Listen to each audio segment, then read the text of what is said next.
por isso, mas tenho certeza que cumprir com zelo e retidão a importante função que lhe foi atribuída nesse julgamento.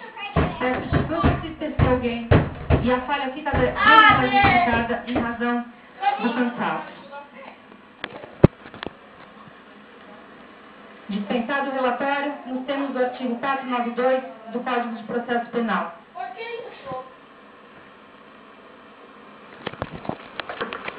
Submetido a julgamento nessa data, o colendo Conselho de Sentença reconheceu que o réu Lindenberg Alves Fernandes praticou o crime de homicídio qualificado pelo motivo torpe e recurso que dificultou a defesa da vítima Eloá Cristina Pimentel da Silva. O crime de homicídio tentado qualificado pelo motivo torpe e recurso que dificultou a defesa da vítima Nayara Rodrigues da Silva. O crime de homicídio qualificado tentado, vítima Atos Antônio Valeriano. 5 crimes de cárcere privado e 4 crimes de disparo de arma de fogo.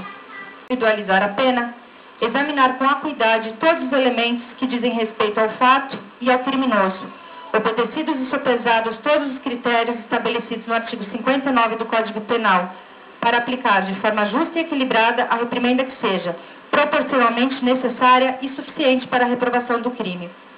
Deve o magistrado, atrelado a regras de majoração da pena, aumentá-la até o montante que considerar correto, tendo em vista as circunstâncias peculiares de cada caso, desde que o faça fundamentadamente e dentro dos parâmetros legais. A sociedade atualmente espera que o juiz se liberte do fetichismo da pena mínima, de modo a ajustar o quantum da sanção e a sua modalidade de acordo com a culpabilidade, os antecedentes, a conduta social, a personalidade do agente, os motivos, as circunstâncias do crime e bem como o comportamento da vítima. Pois bem, todas as condutas incriminadas atribuídas ao réu e reconhecidas incidem no mesmo juízo de reprovabilidade. Portanto, impõe-se uma única apreciação sobre as circunstâncias judiciais enunciadas no artigo 59 do Código Penal, evitando-se assim repetições desnecessárias. As circunstâncias judiciais do artigo 59 do Código Penal não são totalmente favoráveis ao acusado, razão pela qual a pena base de cada crime será fixada acima do mínimo legal. Com efeito, a personalidade e conduta social apresentadas pelo acusado, bem como as circunstâncias e consequências dos crimes, demonstram conduta que extrapola o dolo normal previsto nos tipos penais, diferenciando-se dos demais casos similares, o que reclama reação severa, proporcional e seguramente eficaz. Essa aferição encontra guarida no princípio da individualização da pena e deve ser realizada em cada caso concreto. Os crimes praticados atingiram o grau máximo de censurabilidade que a violação da lei penal pode atingir. A circunstância, sob a premissa de que Eloá não poderia, por vontade própria, terminar o relacionamento amoroso. Tal estado de espírito do agente constituiu a força que determinou a sua ação.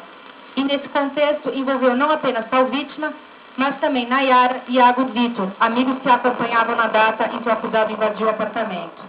Durante o cárcere privado, as vítimas, desarmadas e indefesas, permaneceram subjugadas pelo agente sob intensa pressão psicológica, a par de agressão físicas contra todos perpetradas. Durante a barbárie, o réu deu-se ao trabalho de, por telefone, dar entrevistas a apresentadores de televisão, reforçando assim seu comportamento audacioso e frieza assustadores. Lindenberg Alves Fernandes chegou a pendurar uma camiseta de time de futebol na janela da residência invadida. Não posso olvidar, nesse contexto, as consequências no tocante aos familiares das vítimas. Durante o cárcere privado, a angústia dos familiares, que por mais tempo permaneceram subjugadas pelo réu, que demonstrava constante oscilação emocional, agressividade, atingiu patamar insuportável diante da iminência de morte, tendo por ápice os disparos que foram a causa da morte de Eloá e das lesões sofridas por Nayara. E depois dos fatos, as vítimas Nayara, Vitor e Iago sofreram alterações nas atividades rotineiras, além de terem de submeter a tratamentos psicológicos e psiquiátricos.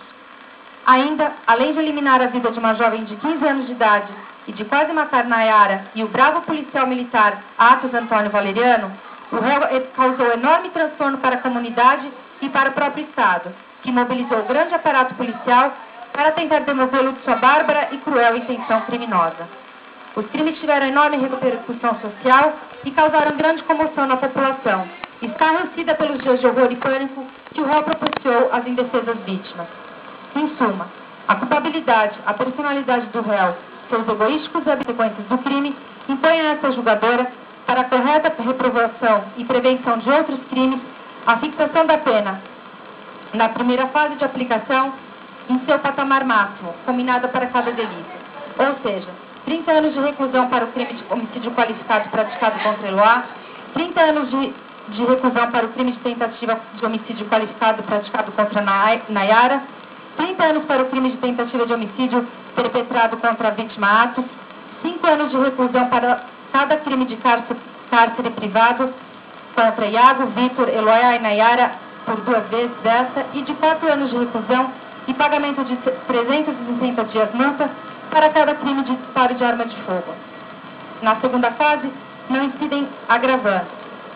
Presente atenuante da confissão espontânea em relação aos crimes de disparo de arma de fogo descritos nas 9ª e 10ª séries e cárcere privado da vítima Eloá, reduz as reprimendas em 1/6, o cárcere privado, e 3 anos e 4 meses de reclusão e 300 de multa para cada um dos crimes de disparo de arma de fogo. Não incidem causas de aumento de pena.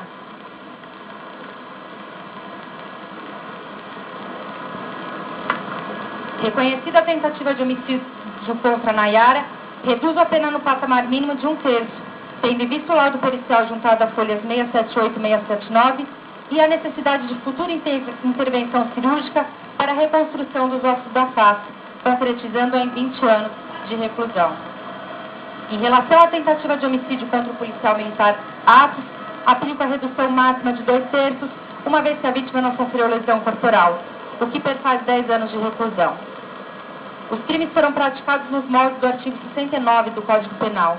Constatado que o réu agiu com desígnios autônomos, almejando dolosamente a produção de todos os resultados, voltados individual e autonomamente contra cada vítima, afasta das penas, artigo 70 e 71 do Código Penal, e reconhecendo-se o concurso material de crimes previsto no artigo 69 do Código Penal.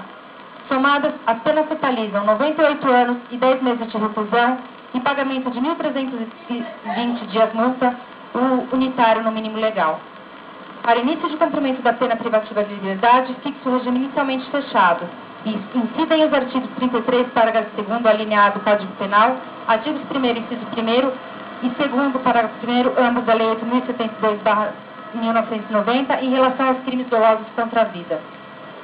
É, ademais, o único adequado à concepção das finalidades da sanção penal, consideradas as circunstâncias em que os crimes foram praticados, que bem demonstram ousadia, periculosidade do agente e personalidade inteiramente avessa aos preceitos que presidem a convivência social, bem como as consequências de suas condutas.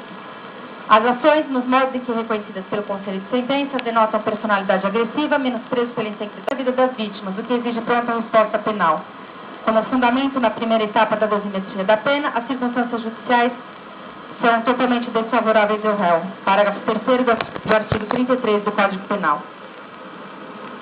E por tais razões, não é possível a substituição da pena privativa de liberdade por receptiva de direito ou a concessão de sursi, diante do quanto fixado e da ausência dos requisitos subjetivos previstos nos incisos 3º do artigo 44 e 2º do artigo 77, ambos do Código Penal.